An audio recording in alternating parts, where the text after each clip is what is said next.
10 marathons, 10 finish lines. Today, I'm going to give you 10 marathon lessons that could mean the difference between you finishing strong or not finishing at all. This is everything I wish I knew before my first marathon. And trust me, it will change how you view the marathon distance. If you're thinking about running a marathon, you need to hear this first. The first few marathons that I did, when I did my tapering the week or 2 weeks before the marathon, it just felt weird.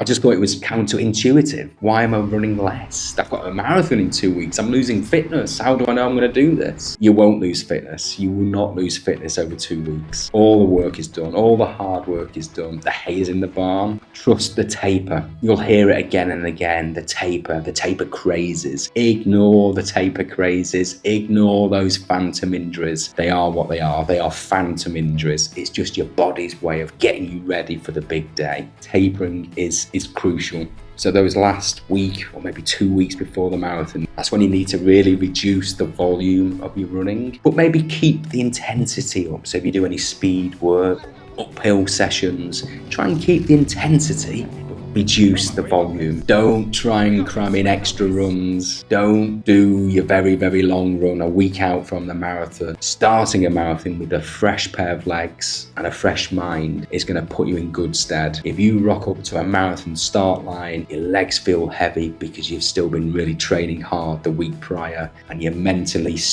drained, you're probably not going to do as well. Get the taper right and you're almost there.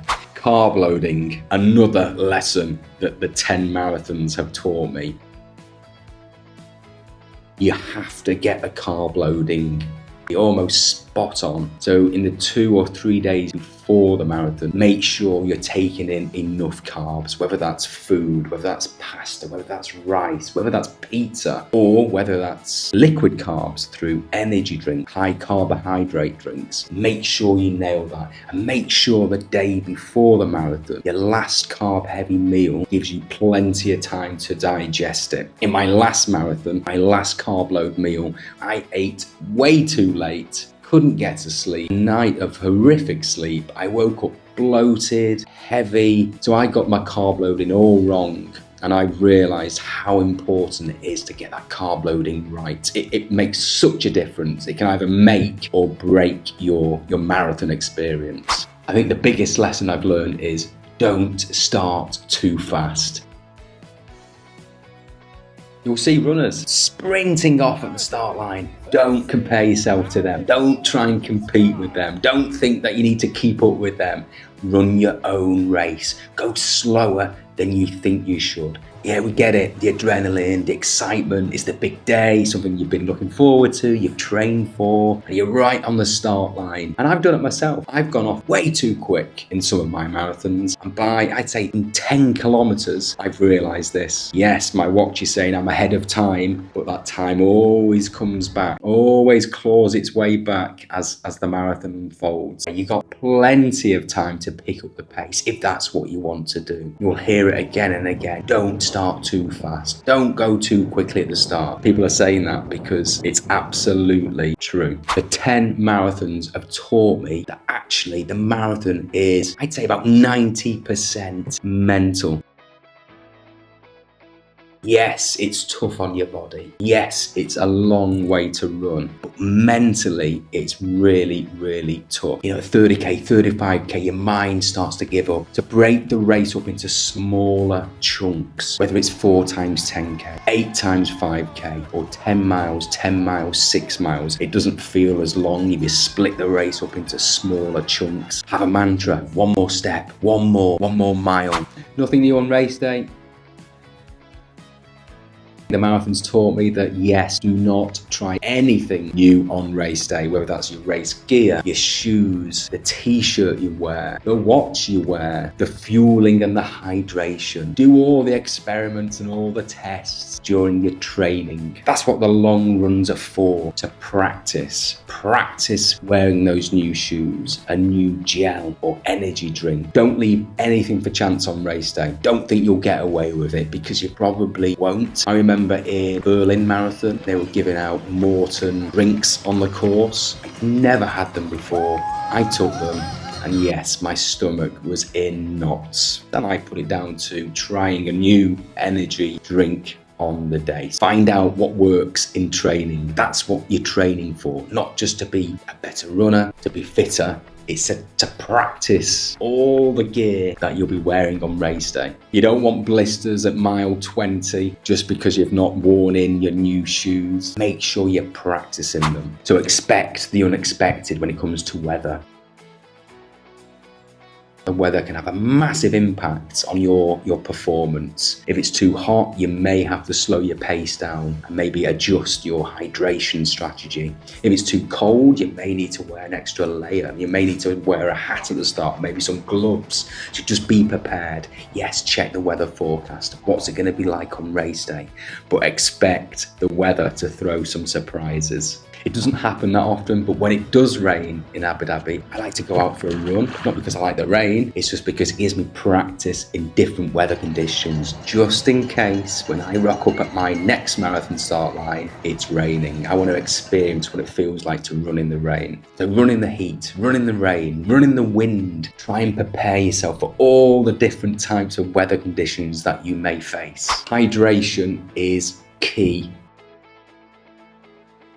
So out on a marathon course, what I've learned is every water station, I have a couple of sips of water. Even though I may not feel thirsty, I found the marathons where I've done that at every aid station, I've just performed better. I felt stronger at the end. So even if it's not particularly hot, make sure you drink water at every aid station.